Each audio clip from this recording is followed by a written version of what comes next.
Everyone is familiar with the famous Apollo 11 lunar mission. In 1969, mankind stepped foot on the moon for the first time, and in 1972, mankind did so for the last time. Or so they say. Anyone familiar with the moon landings knows there seems to be no end to the conspiracy theories surrounding them, whether or not they actually occurred, and why there hasn't been another in over 50 years. But in April of 2007, videos were uploaded containing information that, if true, change everything we know about the moon. Today we will be examining the evidence for the existence of Apollo 20, the mission that discovered aliens on the moon. That's one small step for man, one giant leap for mankind.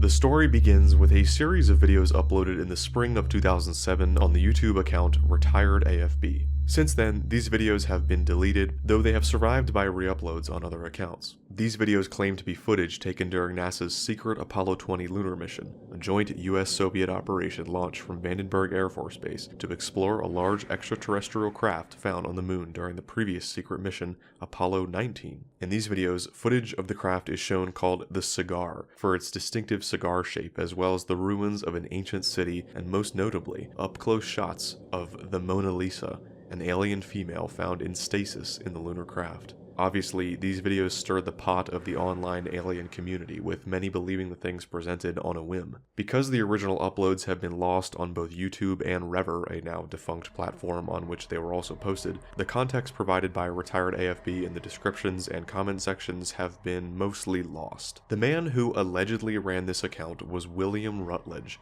a former United States Air Force employee and the very astronaut who recorded these mysterious videos. In May of 2007, an Italian journalist and UFOologist named Luca Scantamburlo interviewed Rutledge via YouTube direct messaging. Scantamburlo recorded this interview and his other information in the 2010 investigative book Apollo 20: The Disclosure.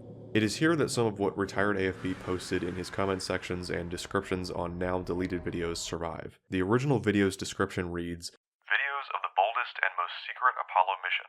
Apollo 20 went to the moon August 16, 1976. Destination was Izak D, southwest of Del Porte crater, far side of the moon. The mission was Soviet-American.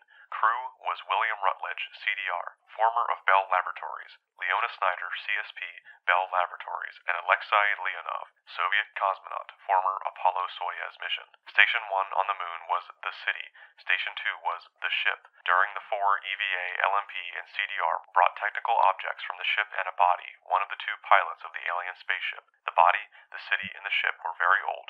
Age has been estimated 1.5 billion of years. Meteorite impacts and dust/hill coverings testified that. Note that the ship has already been explored before the first human expedition reached the lunar singularity." As you can see, immediately the English is not very good, and we will get to that issue later. In Scantamburlo's book, he asked Rutledge a series of questions which reveal the alleged story behind the lunar mission. He claimed to have been employed by the US Air Force because of his knowledge on foreign space programs, and that he was chosen for the Apollo 20 mission because he was, quote, one of the rare pilots who didn't believe in God. Rutledge provides information on small details in the videos, details about the preparations for Apollo 20, as well as information on the Apollo 18 and 19 missions. He names Apollo 18 as the Apollo-Soyuz Test Project, a genuine, non-conspiracy theory-related operation actually conducted by both the United States and the Soviet Union, in which two spacecrafts docked in orbit. This was not called Apollo 18 officially, though this is the title Rutledge gives it. Apollo 19 was a lunar flyover mission that ended in disaster, according to Rutledge. The book records that in one of his comment sections, Retired AFB mentioned that a member of the Apollo 20 crew was the Soviet cosmonaut Alexei Leonov, as well as a female astronaut named Leona Snyder. Regarding the videos, Scantamburlo asked about the peculiar and alien things caught on the footage. He asks, "Now can we discuss the ancient alien spaceship and the city on the far side of the moon? Did you go inside the spaceship? How big was it, and what did you find inside?" Rutledge responded, "We went inside the big spaceship, also into a triangular one. The major parts of the exploration was, it was a mothership, very old, who crossed the universe at least milliards of years ago. 1.5 estimated. There were many signs of biology inside, old remains of a vegetation in a motor section, triangular rocks who emitted tears of a yellow liquid, which has some special medical properties, and of course signs of extrasolar creatures. We found remains of little bodies, 10 centimeters, living in a network of glass tubes all along the ship, but the major discovery was 2 bodies, one intact. Scantamburlo also asked, Did you visit the city on the moon? Where was it? Did you understand if there was a connection with the spaceship? Are the city and the ship still there? Rutledge answered, The city was named on Earth and scheduled as Station 1, but it appeared to be a real space garbage, full of scrap, gold parts. Only one construction seemed intact. We named it the Cathedral. The city seems to be as old as the ship, but it is a very tiny part. Easily the most perplexing thing shown in the videos was the alien female, the Mona Lisa. Rutledge remarked that it was 1.65 meters tall and had 6 fingers. He classified the alien as the pilot of the ship, and calls the strange Q-tip shaped objects on its face a piloting device. He also notes how they had to cut 2 cables connected to the nose and that it had no nostrils. Interestingly, he records that there was another alien body that was, quote, destroyed, whose head they apparently took on board. Scantamburlo also claims to have had an interview with the owner of the channel Moonwalker 1966 Delta, who had also posted a number of Apollo 19 and 20 videos. This man claimed to be the commander of the Apollo 19 mission, and his videos contain footage of the boarding of Apollo 20, video from within the shuttle, as well as video of the triangular spacecraft said to have been found near the larger craft. Compared to the lucrative footage of the Mona Lisa, this information seems far less interesting. Scantamburlo's interview with the man claiming to be William Rutledge serves as a kind of archive for a handful of now lost statements made by the channel Retired AFB. The interview provides context to the alleged story behind these strange and surreal videos, as well as a look into the perception of those who took the legitimacy of these videos into consideration at the time. Hang on, if you're not subscribed and you like this content, subscribe. You'll get to see the videos sooner and support the channel. Only a handful of our viewers are actually subbed, so please give it a try.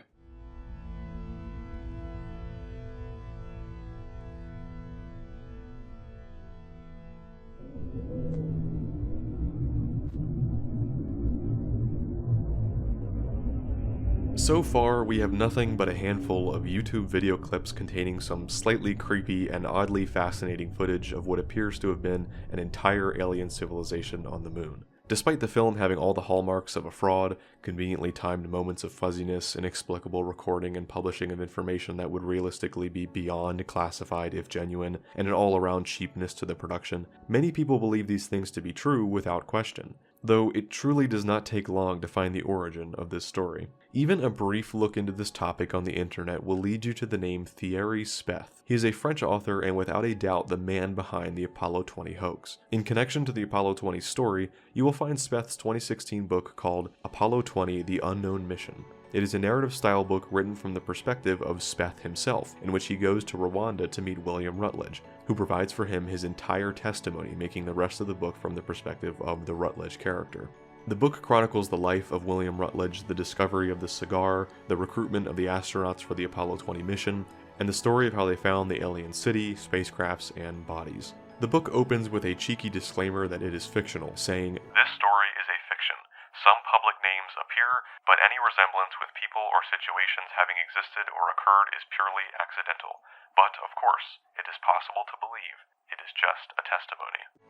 The book includes a number of interesting changes from the narrative presented in the original videos and context provided by the Retired AFB account, as recorded in Scantamburlo's book. Alexei Leonov is changed to the other Soviet cosmonaut Vladimir Komarov, which vastly alters the story, considering Komarov was the man who was famous for burning to death upon re-entry in his spacecraft in 1961. The book explains that this was fake and that he had not actually been killed. William Rutledge becomes romantically entangled with Leona Snyder in the story, and they eventually get married upon returning. The book even adds the fact that the Mona Lisa alien woke up from her stasis and was jumping around the lunar module. Hilariously, the book on Kindle contains links to videos meant to provide visuals for the events in the story, and they are definitely not as impressive as the famous videos from Retired AFB. The book is pretty difficult to follow because the author translated it from French to English himself, making it kind of choppy and disjointed at times. In case you think Speth was merely inspired by the videos, thankfully we have an actual interview with him that reveals a lot of information. 10 years after the original videos were posted, somebody finally contacted Speth, who, by the way, had actually admitted it was him who made the hoax in July of 2007 on the website needtoknow.eu. This video interview with him leaves no room for doubt, as he literally shows the Mona Lisa mask that can be seen in the videos. He mentions that there were a total of 3 different Mona Lisa molds, which explains the slight differences between the various clips. I made a second exemplary. I sent to him in Japan. You sent it A to print to be, and I wrote to him, I don't want to fool you, it's a fiction, believe me. Right. He says that in an attempt to convince a believer of his story, he sent one of the masks to someone, and I assume never got it back. The third one he only mentions but does not show. He goes into some detail about the creation of the cockpit sets, how the cadaver of the Mona Lisa was kept in his kitchen, and how the objects on her face are actually just Q-tips. So, how did you recreate the panels? Oh, the blueprints are easy to find. It's a plexiglass with perforations, and I had a lot of switch. So I still have the picture, I can show them. Try to enter in my kitchen, because I made the video in my kitchen. Yeah. The cadaver was on the table of my kitchen. With the 2 heads cut. They tried to enter. They saw the head, they went away. I did it very quickly. The cybernetic stuff is things for cleaning the ear. Only it's not Wait a very minute. quickly. It's not bones. You're telling me it's earwigs that you clean your ears with? He even reveals how he got the names for William Rutledge and Leona Snyder from people in his spam email box trying to sell him things. Sadly, he explains how his account Retired AFB was hacked and subsequently the videos were deleted. The interview is actually pretty awesome, as Speth details how he was inspired by all kinds of sci-fi books and films. He created the project as less of a hoax and more of an art project, truly a predecessor to the now very popular ARG concept. This seems to match up with his statements on Need to Know in 2007. Fake is a harsh word. When we make these videos, it was more in the nature of an homage to the sense of wonder we all feel at the possibility of extraterrestrial life. We didn't for a minute think we could fool anyone with plastic models and some old public domain footage, and we weren't trying to. What we were trying to do was stimulate the imagination of the general public and enthusiasm for future space exploration. Despite all this, people will still believe the story. People go as far as to say that Speth is a part of the cover-up, and that the more obviously fake videos linked in his book are just examples of disinformation to delegitimize the Apollo 20 story. Speth warns against interviews with fake William Rutledges, and even alluded to giving an interview over the internet with one man, who eventually cut contact with him after Speth sent an image of the Mona Lisa mask to prove it was fake. This interviewer may have been Luca Scantamburlo, though he does not give his name. The interview with Rutledge in Scantamburlo's book seems to have the same broken English as Speth in his novel, and even Scantamburlo himself admitted doubt in the identity of the person he interviewed. He also presented the idea of the disinformation campaign through Rutledge, as well as concern about Rutledge's use of French terms. The reception of the Apollo 20 hoax to this day is a strange thing. Speth's art project has grown into a mythos added to by many other people totally unrelated to him. On YouTube, there are many videos that claim to have footage from the mission, all of which are completely fake. There are podcast episodes all about Apollo 20, including one from March of 2009 with Scantamburlo. There are things that people claim to be fishy about the whole situation, such as many of the videos of the mission footage being constantly deleted, and clips being generally hard to find at times. They imply that this means YouTube, or the powers that be, are trying to keep the video from being seen. People also point to the fact that the official NASA channel has 2 videos titled NASA Explorers Moon Girl and Mona Lisa on the Moon, both of which have nothing to do with the Apollo 20 hoax. The believers of the hoax point to these videos as intentional nods on NASA's part to the authenticity of the footage, as well as a form of misdirection. As an art project, the whole thing is very well done. It fits perfectly into a very niche but active genre of videos. These low-quality, extremely weird conspiracy theory videos from the early days of YouTube are a goldmine of interesting content. Despite the evidently fake nature of the video, the admittance of the creator, and just the overall absurdity of such a concept as this, the mind never fails to ask that same world-changing question: what if? There's something magical, something so tempting about wanting to just believe videos like this are real. Wouldn't it be fascinating if there really were aliens found on the moon, and you, because of your attentive internet surfing, happened upon the video evidence of this? Wouldn't it be awesome to look at your screen and see staring back at you the face of an ancient alien being examined by the astronauts? It's such an intriguing story, so mysteriously presented that it grabs the attention of anyone who stumbles across it. That sense of wonder that comes with this proto-ARG is why people to this day believe it's real, despite the creator explaining it the very year it came out. If there are aliens on the moon, I can assure you these videos are not proof of that. It's always fun to wonder, though. Thanks so much for watching, and we'll see you in the next one.